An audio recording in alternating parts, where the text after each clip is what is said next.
Sinabi naman ng ilang senador na hindi dapat maantala ang pagbabalangka sa mga prioridad na panukalang batas.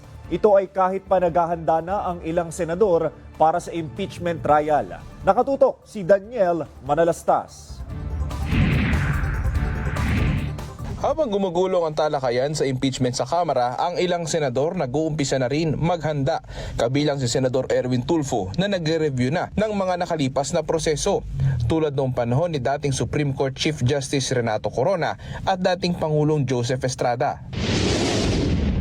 I directed my legal team to start studying also kasi they have to give me briefing every day. Pero para sa senador, hindi dapat masakripisyo ang iba pang mahalagang gawain ng gobyerno kasabay ng impeachment process. Kabilang dito ang pag-aksyon sa mga pangunahing panukalang batas. Di po natin